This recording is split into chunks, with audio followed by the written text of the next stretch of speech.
Program makan bergizi gratis atau MBG menjadi salah satu janji kampanye Prabowo Gibran yang kini memantik banyak kritik. Program yang mulai diuji coba pada awal tahun ini telah menelan anggaran sebesar 71 triliun. Dalam prosesnya, program yang diproyeksikan akan mengatasi stunting puluhan juta anak Indonesia ini dijalankan tanpa perencanaan yang matang, minim transparansi, hingga dugaan bagi-bagi jatah dan rawan penyalahgunaan. Program berskala besar dengan anggaran triliunan rupiah selalu rentan terhadap hal-hal kotor macam korupsi, kolusi, dan nepotisme. Demikian dengan MBG, selain buruknya mutu makanan hingga vendor yang tak dibayar, laporan majalah Tempo bahkan menemukan mitra-mitra MBG merupakan keluarga Prabowo, pendukung Prabowo, dan kader-kader Partai Gerindra. Kita ingin memberi makan siang untuk semua anak Indonesia. Program MBG pertama kali diutarakan Prabowo Subianto pada September 2023 sebagai bagian dari visi misi kampanye. Prabowo menjanjikan penyediaan makan siang gratis dan susu untuk 82,9 juta pelajar, balita, serta ibu hamil dan menyusui sebagai upaya peningkatan gizi masyarakat, mengatasi stunting, dan mendukung perkembangan generasi muda. Kami akan segera merancang dan mengeksekusi memberi makan siang untuk semua anak-anak Indonesia. Setelah memenangkan Pilpres 2024, tim Prabowo Gibran mulai merinci program ini. Nama program diubah dari makan siang gratis menjadi makan bergizi gratis. Saat mencapai cakupan penuh, anggaran program ini diperkirakan mencapai 450 triliun per tahun. Sementara untuk tahun pertama uji coba, program MBG mendapat jatah anggaran sebesar 71 triliun. Ketika resmi dimulai pada 6 Januari 2025, program MBG tercatat berhasil memberi makan 570 ribu anak sekolah yang tersebar di 26 provinsi di Indonesia. Namun, dalam pelaksanaannya, program ini menghadapi banyak sekali masalah terkait kualitas makanan hingga kasus keracunan akibat pengolahan yang tidak tepat, bahan basi hingga sanitasi yang buruk. Tepung tempe tuh ada sama kayak basi, tepung serju rasa sama kayak asam begitu. Tepung terong bau, tepung ayam juga bau. Trauma makan daging. Makan seperti kayak rasa hambar terus sama basi. Rasa semuanya basi setiap hari. Laporan media dalam rentang 6 Januari hingga 22 April 2025 telah memberitakan sebanyak 244 siswa dilaporkan mengalami keracunan akibat konsumsi makanan dari program MBG.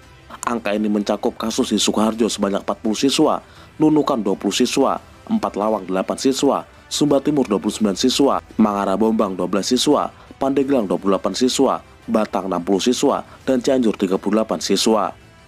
40 siswa sekolah dasar negeri di Sukoharjo mengalami keracunan makanan usai menyantap menu makanan bergizi gratis. Pemirsa, puluhan siswa di Batang, Jawa Tengah keracunan program makan bergizi gratis. 8 siswa SD keracunan usai santap makan bergizi gratis di 4 Lawang, Sumatera Selatan. Kasus dugaan keracunan massal di sekolah usai menyantap hidangan dari program makan bergizi gratis lagi-lagi kembali terulang. Ya, sejumlah siswa sekolah dasar di Kecamatan Tebing Tinggi diduga mengalami keracunan usai menyantap menu MBG yang basi dan mengandung belatung.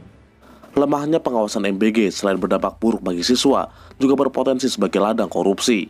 Lembaga seperti KPK, Indonesia Corruption Watch, hingga pengamat dari Center of Economic and Law Studies menyebut MBG berpotensi mengalami kebocoran atau pemotongan anggaran karena melibatkan banyak pihak, minim pengawasan, dan kurangnya transparansi. Belum lagi adanya laporan pungutan liar dari pihak sekolah, padahal program MBG tak ada pungutan biaya apapun. Tak sampai di situ, sebanyak 1.994 orang yang menjabat sebagai kepala dapur MBG, ahli gizi, dan akuntan pendamping sempat mengalami keterlambatan pembayaran gaji selama 3 bulan. Keterlambatan pembayaran ini menurut Kepala Badan Gizi Nasional Dadan Hindayana karena adanya masalah status administrasi dan kini telah dibayarkan. Kasus penunggakan pembayaran juga terjadi di Kalibata, Jakarta Selatan. Mitra dapur makan bergizi gratis mengaku belum mendapatkan bayaran sepeser pun sejak beroperasi pada Februari 2025. Pihak tersebut lantas melaporkan Yayasan MBG bernama Yayasan Media Berkat Nusantara ke Polres Metro Jakarta Selatan atas dugaan penggelapan dana operasional senilai hampir 1 miliar. Program MBG dikelola langsung oleh Badan Gizi Nasional dan didukung oleh yayasan dan belasan ribu mitra. Masalahnya, yayasan dan sejumlah mitra MBG justru terafiliasi dengan orang-orang terdekat Prabowo dan kader-kader Partai Gerindra. Dalam laporan Tempo, Yayasan Gerakan Solidaritas Nasional yang didirikan oleh Prabowo Subianto disebut turut terlibat dalam penyediaan makanan bergizi gratis. Gerakan Solidaritas Nasional didirikan Prabowo 4 bulan sebelum dimulainya uji coba program MBG. Prabowo Subianto tercatat sebagai ketua pembina yayasan, sementara keluarga dan orang-orang terdekat Prabowo didapuk sebagai pengurus. Hashim Joyo Hadikusumo, adik Prabowo sekaligus utusan Presiden bidang iklim dan energi, Didit Hedi Prasetyo, anak Prabowo, serta Menteri Pertahanan Syafri Samsudin tercatat sebagai anggota pembina. Legend TNI Purnawirawan Teguh Arif Indratmoko yang pernah menjabat sebagai Komandan Jenderal Akademi TNI 2022-2023 didapuk sebagai ketua. Wakil Kepala Badan Percepatan Pengentasan Kemiskinan Nanik S. Deyang sebagai wakil ketua, sementara di Rut Pertamina Simon Alisius Mantiri sebagai bendahara. Teguh Arif punya karir panjang di militer dan pernah menjabat sebagai wakil komandan Pas Pampres era Jokowi. Nanik S. Deyang merupakan jurnalis yang telah lama berada dalam barisan pendukung Prabowo. Dirinya juga pernah menjabat sebagai wakil ketua Badan Pemenangan Nasional Prabowo Sandiaga Uno pada Pilpres 2019. Sementara Simon Alisius Mantiri merupakan orang kepercayaan Prabowo, pernah mengisi jabatan tinggi di Partai Gerindra, wakil bendahara tim kampanye nasional Prabowo Gibran, hingga asisten pribadi CEO PT Nusantara Energi, perusahaan milik Prabowo yang bergerak di sektor utama tambang batubara dan kelapa sawit. Meski mengklaim tak mencari keuntungan, adanya yayasan milik Prabowo dalam program MBG bisa memicu terjadinya konflik kepentingan. Yayasan Vicky Indira Sriwijaya yang mengelola 7 dapur MBG di Sumatera Selatan diketuai oleh Tri Yulia Rizky Ananda, caleg DPRD Kota Palembang dari Partai Gerindra. Yayasan Sejahtera Desaku yang bergerak di Kabupaten Manggarai Barat, salah satu pengurusnya bernama Kosmas Jenggat, merupakan caleg DPRD Provinsi NTT dari Partai Gerindra. Yayasan Kali Kedua Indonesia yang mengelola dapur MBG di Batam diketuai oleh Lice Neseli, Ketua Kita Indonesia Prabu Nusantara atau KIPRA Provinsi Riau, salah satu kelompok pendukung Prabowo. Yayasan Prabu Center 08 yang menjalankan proyek MBG di Bali, Banten, dan Bengkulu dibentuk oleh Lenis Kogoya, staf khusus Presiden era Jokowi, dan kini staf khusus Kementerian Pertahanan. Yayasan Kitong Bisa yang menggarap MBG di Papua dan Jawa Tengah terafiliasi dengan Billy Mambrasar, staf khusus milenial era Jokowi yang tergabung dalam tim kampanye Prabowo. Terakhir, ada Yayasan Bosowa Bintan Insani yang menyediakan MBG di Bogor, terafiliasi dengan keluarga Aksa Mahmud, konglomerat pemilik Bosowa Group yang mendukung Prabowo Gibran. Erwin Aksa misalnya memegang posisi sebagai wakil ketua tim kampanye nasional Prabowo Gibran. Adanya kroni Prabowo dalam program yang paling ambisius di pemerintahan sang presiden tentu membuat banyak pihak khawatir terjadinya monopoli ataupun konflik kepentingan. Namun, Kepala Badan Gizi Nasional menyatakan bahwa semua pihak berhak ikut berpartisipasi dalam program ini. Dirinya juga menegaskan takkan ada konflik kepentingan dan akan menindak tegas bagi yang melakukan penyelewengan. Hingga hari ini, program MBG alih-alih menjadi program yang menjanjikan, justru cenderung terlihat hanya sebagai perwujudan janji politik yang masih carut-marut dari hulu ke hilir.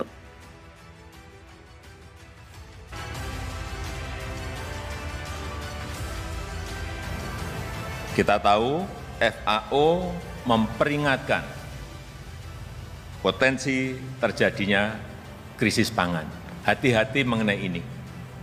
Pandemi COVID memunculkan ketakutan baru, yaitu krisis pangan. Menyusul peringatan kelangkaan bahan pangan yang diungkapkan Organisasi Pangan dan Pertanian pada 2020, Jokowi menunjuk Prabowo Subianto untuk memimpin proyek lumbung pangan nasional di Kalimantan Tengah. Dalam hal ini, Prabowo bekerja sama dengan Kementerian Pertanian, Kementerian PUPR, serta mendapat dukungan penuh dari Gubernur Kalimantan Tengah.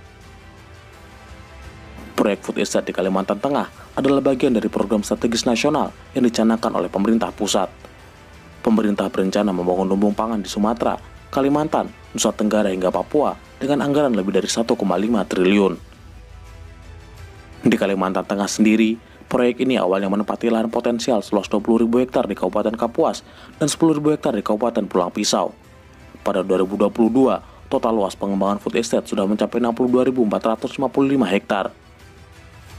Proyek food estate sejak awal sudah banyak mendapat kritik dan sorotan tajam dari berbagai kalangan. Kegagalan dua presiden sebelumnya dalam membangun lumbung pangan seharusnya menjadi pertimbangan pemerintah dalam pelaksanaan proyek besar ini. Benar saja, investigasi Tempo bersama DGCO Project menyebut pembukaan hutan untuk lahan food estate mengakibatkan pelepasan emisi karbon, banjir, hingga hilangnya habitat orangutan. Tak hanya itu, penelusuran BBC, Pantau Gambut, dan Wali Kalteng menyebut proyek food estate singkong seluas 600 hektar di Kabupaten Gunung Mas mangkrak dan menghasilkan umbi singkong yang tak layak panen. Tak hanya menimbulkan masalah lingkungan, proyek food estate juga disebut menjadi bancakan bagi para kolega Prabowo. Dalam pengerjaannya, Kementerian Pertahanan bermitra dengan sebuah perusahaan bernama PT Agroindustri Nasional atau Agrinas yang didominasi oleh pejabat Kemenhan, politisi Partai Gerindra hingga purnawirawan TNI. PT Agrinas dibentuk pada 3 April 2020 dengan pemegang saham terbesar dimiliki oleh Yayasan Pengembangan Potensi Sumber Daya Pertahanan, sebuah yayasan milik Kementerian Pertahanan. Komisaris utama dipegang oleh Wahyu Sakti Trenggono yang juga menjabat sebagai Wakil Menteri Pertahanan, tapi kemudian mundur dari jabatannya setelah ditunjuk Jokowi sebagai Menteri Kelautan dan Perikanan. Jajaran komisaris lainnya yang masuk dalam lingkaran purnawirawan dan politisi Partai Gerindra adalah Sugiono, anggota Dewan Pembina Partai Gerindra sekaligus Wakil Ketua Komisi 1 DPR RI, Prasetyo Hadi, anggota Komisi DPR RI dari fraksi Gerindra, Sudaryono, Wasekjen Partai Gerindra, dan Haryadin Mahardika, mantan jubir Prabowo Sandi. Ada pula nama-nama seperti Eko Jalmo, Nugroho Widiyotomo, Surya Dharma, dan Purwoko Bakti. Jajaran direksi juga diisi oleh nama-nama pengurus partai dan tim sukses Prabowo pada Pilpres 2019. Sebut saja Rauf Purnama, anggota Dewan Pakar Gerindra, Dirgayuza Setiawan, mantan Ketua Bidang Media Sosial dan Informasi Publik di PP Partai Gerindra, Simon Alesius Mantiri, anggota Dewan Partai Gerindra. Ada juga nama Mahesa Muksin, Gloria Harima Sihombing, Handoko Pujakesuma, dan Arif Karyadi Yuswandi. Meski sempat dibantah, tapi keterlibatan Agrinas di food estate Gunung Mas justru termuat dalam situs Kedutaan Besar Korea Selatan. Agrinas menawarkan proposal investasi food estate kepada pemerintah Korea Selatan. Dalam proposal itu, Agrinas mengklaim sebagai perusahaan Kementerian Pertahanan yang memberikan laporan langsung pada Prabowo Subianto. Dalam proposal, Agrinas tak hanya menawarkan perkebunan singkong di Gunung Mas, mereka juga mengklaim memiliki 12 lokasi lain di 8 provinsi dengan luas masing-masing sekitar 30.000 hektar. Tak hanya kebun singkong di Gunung Mas, PT Agrinas juga terlibat skandal ekspor benih lobster. Pada 2020, Menteri Kelautan dan Perikanan saat itu, sekaligus politisi Partai Gerindra, Edi Prabowo, membatalkan larangan ekspor benih lobster dan memberikan izin ekspor kepada 4 perusahaan yang terkoneksi dengan Partai Gerindra. Salah satunya adalah Agrinas, yang sebenarnya tidak punya pengalaman terkait industri lobster. Akibat skandal itu, Edi Prabowo ditangkap KPK dan didakwa menerima suap sebesar 25,7 miliar terkait pembatalan larangan ekspor benih lobster dan divonis 5 tahun penjara. Mahkamah Agung memotong hukuman mantan Menteri Kelautan dan Perikanan Edi Prabowo menjadi 5 tahun penjara dari awalnya 9 tahun. Alasannya, pelaku korupsi ini memiliki kinerja baik saat masih menjabat sebagai menteri.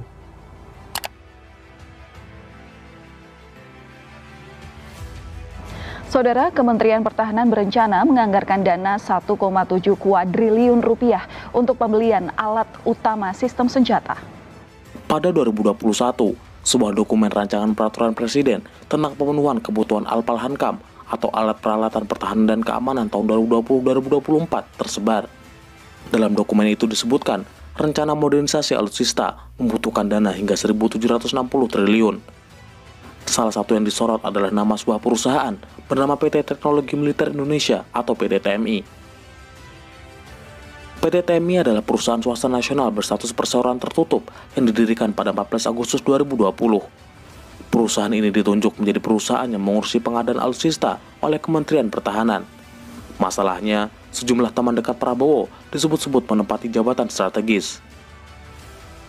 Komisaris utama dari PT TMI adalah Glenny Kairupan. Di jajaran komisaris ada nama Judi Magio Yusuf, Nugroho Widiyotomo, dan Anggara K. Prabowo. Di jajaran direksi ada Har Susanto sebagai direktur utama, dan setidaknya ada 3 direktur, yaitu Satrio Dimas Aditya, Tony Setiabudi Husodo, dan Wicaksana Aji.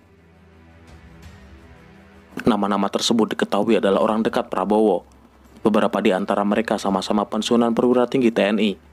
Glenny Kairupan dikenal sebagai sahabat satu angkatan Prabowo saat masuk akademi pada tahun 1970. Glenny, Judi Magio Yusuf, dan Anggara K. Prabowo juga merupakan politisi Partai Gerindra.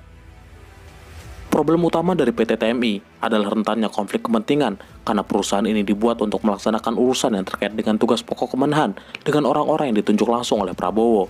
Indonesia Corruption Watch atau ICW juga menyebut pembentukan PT TMI rawan menjadi lahan basah korupsi. Di sisi lain, juru bicara Menteri Pertahanan, Daniel Anzar Simanjuntak, membantah kabar penunjukan PT TMI untuk menangani pengadaan alutsista. Namun surat yang ditekan Prabowo kepada perusahaan senjata asal Rusia pada 2020 dengan jelas menyebut PT TMI dibentuk untuk mempercepat proyek penting di bidang teknologi pertahanan. Prabowo sendiri sejak awal sudah berkomitmen memerangi korupsi. Namun jika praktek-praktek yang sangat pekat dengan konflik kepentingan di tubuh Kementerian Pertahanan tetap dilanggengkan, maka tidak menutup kemungkinan menjadi celah lebar penyalahgunaan wewenang dan praktek kotor korupsi itu sendiri.